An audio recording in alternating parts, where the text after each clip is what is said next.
नमस्ते सैजिटेरियस। उम्मीद करती हूँ कि आप सभी अच्छे हैं, अपनी लाइफ में ग्रो कर रहे हैं, प्रोग्रेस कर रहे हैं। Sending you lots of prayers and best wishes from my side. Please take care, stay safe. जनवरी 2025 क्या लेकर के आ रहा है आप लोगों के लिए, इसी टॉपिक पे हम रीडिंग कर रहे हैं। इसके अलावा फॉर द एंटायर ईयर 2025 के प्रिडिक्शंस को मैंने ऑलरेडी अपलोड कर दिया है हर एक ज़ोडिएक साइन के लिए। साथ ही 2025 में आपकी लव लाइफ कैसी रहेगी, और अगर आप अपने पर्सन, अपने पार्टनर से नो कांटेक्ट सिचुएशन के अंदर हैं, ये तीनों टॉपिक्स पे रीडिंग आपको चैनल के प्लेलिस्ट के अंदर मिल जाएगी। फर्स्ट 15 डेज ऑफ 2025 जनवरी कैसे रहेंगे, इस टॉपिक पे भी रीडिंग आपको मिल जाएगी। और अगर आप अपने लिए एक पर्सनलाइज टारो रीडिंग को बुक करना चाहते हैं या दूसरी हीलिंग सर्विसेज के बारे में जानना चाहते हैं, मेरा कॉन्टैक्ट नंबर आपको डिस्क्रिप्शन के अंदर मिल जाएगा। चलिए, किस एनर्जी में सबसे ज़्यादा रहने की ज़रूरत है?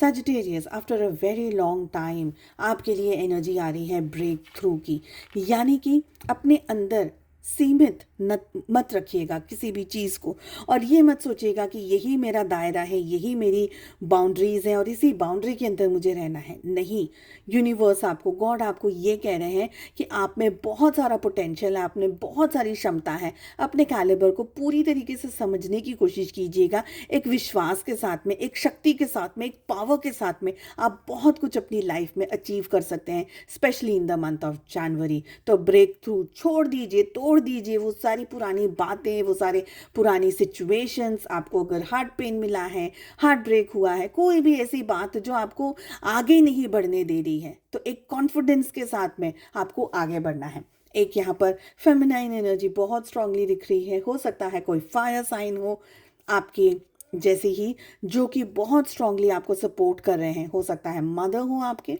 या it can be spouse, it can be sister, whosoever. पर कोई फेमिनाइन एनर्जी है, specially with the fire sign, जो कि सपोर्ट कर रहे हैं, जो कि गाइड कर रहे हैं। It can be goddess as well. Okay, यहाँ पर मुझे लग रहा है कि सैजिटेरियस आपको अपनी लाइफ में है ना, you will have to be open now. बहुत सारी चीज़ें आपने छुपा रहे, इमोशंस छुपा लिए, बातें छुपा ली, अचीवमेंट्स छुपा लिए, बहुत कुछ छुपा लिए, सब कुछ दबा दबा करके रखा हुआ है। नाउ इज़ द टाइम जहाँ पर आप अपनी बारे में, अपनी चीज़ों के बारे में, अपने इमोशंस के बारे में, पॉजिटिविटी के बारे में, थोड़ी बहुत अगर नेगेटिविटी है लाइफ में, अगर स्ट्रेस है, परेशानी है, तो कंफर्टेबल पर्सन के साथ में आप डिस्कस कर लीजिए, बातों को कर लीजिए। जितना आप ओपन रहेंगे, जितना आप शेयर करेंगे, उतना ही आप ज़्यादा तरक्की करने वाले हैं। यहाँ पर मुझे ये एनर्जी लग रही है। किस एनर्जी को अवॉइड करना है, तो सबसे पहले अकेले रहना, उदास रहना, अपसेट रहना, चाहे लाइफ में जो भी सिचुएशंस आपकी चल रही हो, अकेले घूमने चले जाना, तो वो जो एक आइसोलेशन की जो एनर्जी है ना, ये आपको और भी ज़्यादा नीचे गिराएगी।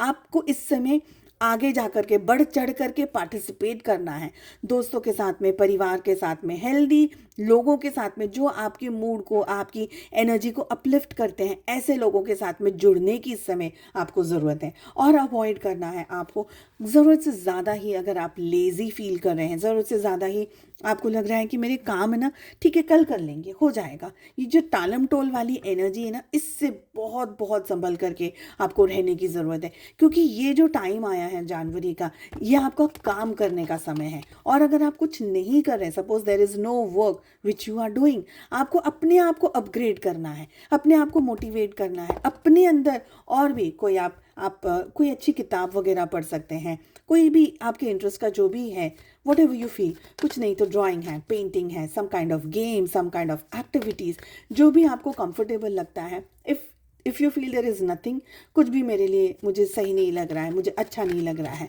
दिल नहीं लग रहा है, मन नहीं लग रहा है, spiritualism is the best place, जहाँ पर आप अपने ईश्वर से, अपने भगवान के साथ कनेक्ट हो सकते हैं। और वहाँ पर आपको इतनी पीस, इतनी शांति मिलेगी कि ऑलरेडी अगर आप किसी डाउट या स्ट्रेसफुल एनर्जी के अंदर है, तो क्लैरिटी आपको मिलती चली जाएगी। चलिए, लव लाइफ, रिलेशनशिप में क्या हो रहा है। देखिए सैजिटेरियस, मुझे लग रहा है कि समवेयर आप अपने रिश्ते को पूरी तरीके से जीतना चाहते हैं, अपने रिश्ते को पूरी तरीके से पाना चाहते हैं। समवेयर मुझे लग रहा है कि आप अपने ही रिलेशनशिप को फिर से शायद जीतना चाहते हैं, पूरी तरीके से उसको अपने कंट्रोल में लेना चाहते हैं, अपने पावर में लेना चाहते हैं। और आप आगे भी बढ़ना चाहते हैं अपने रिश्ते को लेकर के, ठीक है। मुझे लग रहा है कि समवेयर यू आर वेटिंग कि क्या सही समय है जहाँ पर आप अपने रिश्ते के बारे में, अपने रिलेशनशिप के बारे में, अपने पार्टनर से बात करें। ऑफ कोर्स आप अपने पार्टनर को बहुत ज़्यादा स्टॉक करते हैं, उनको एडमायर करते हैं, उनके बारे में जानकारी रखने की कोशिश करते हैं कि आपके पार्टनर क्या कर रहे हैं, किस तरीके की उनकी लाइफ है। पर समवेयर मुझे ये भी लग रहा है कि अगर आपने स्टैंड लिया, अगर आपने आगे बढ़ने के बारे में ठान लिया है, सोच लिया है, तो no one is going to stop you. ठीक है। बट अभी भी आप उस कश्मकश में हैं कि रुकूं या आगे जाऊं, रुकूं या आगे जाऊं।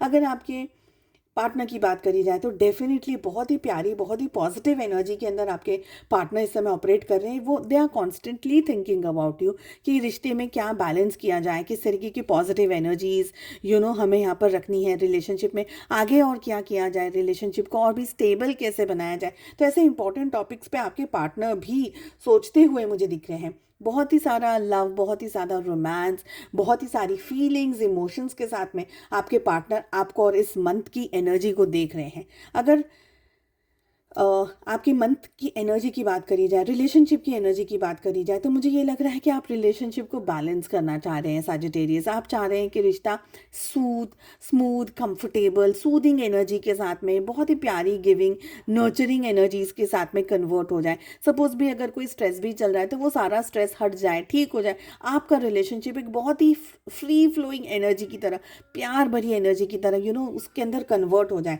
आपके पार्टनर अभी भी थोड़े से श्योर नहीं है। समवेयर वो चाहते हैं रिश्ता, deep down they have emotions and feelings for you, but they are not sure कि आप कितना इस रिश्ते को लेकर के अभी भी सुलझे हुए हैं। कहीं डर है आपके पार्टनर को कि कहीं ऐसा ना हो कि अपने इमोशंस को वो आपके साथ में एक्सप्रेस करें और आपके सामने अपने फीलिंग्स को शेयर करें, फिर आप पलट जाओ, आप उनके इमोशंस की कद्र ना करो, आप उनकी कद्र ना करो। तो समवेयर आपके पार्टनर है ना, छुप छुप करके आपके बारे में पता लगा रहे हैं कि भाई ठीक है, मुझे सामने नहीं आना, पर ठीक है, मेरे दिल में कोई हार्श फीलिंग्स भी नहीं है, बट मुझे सामने आकर के बात नहीं करनी है। जो भी होगा पीछे, पर्दे के पीछे से देख लिया जाएगा। तो एक तरीके से अपने आप को आपके पार्टनर दूर रख रहे हैं, ज़बरदस्ती जानबूझ करके दूर रख रहे हैं। और उनकी यही हरकतें आपको थोड़ा कंफ्यूज कर रही हैं कि क्या इसी एक कंफ्यूजन की वजह से आप रिलेशनशिप में और ज़्यादा आगे सॉफ्टली एंड स्मूथली बढ़ नहीं रहे हैं, ये मुझे लग रहा है। चलिए, मैं उम्मीद करती हूँ आपको रीडिंग पसंद आई। I wish you all the very best. हम मिलते हैं अगली रीडिंग में। जाने से पहले please do like, share and subscribe to the channel, और साथ ही नोटिफिकेशन बेल को ज़रूर से प्रेस कर दीजिएगा ताकि जब भी मैं वीडियोस अपलोड करूं उसका नोटिफिकेशन आपको मिल जाए और आपसे वीडियोस स्किप ना हो, मिस ना हो। हम मिलते हैं अगली रीडिंग में। Take care, bye bye.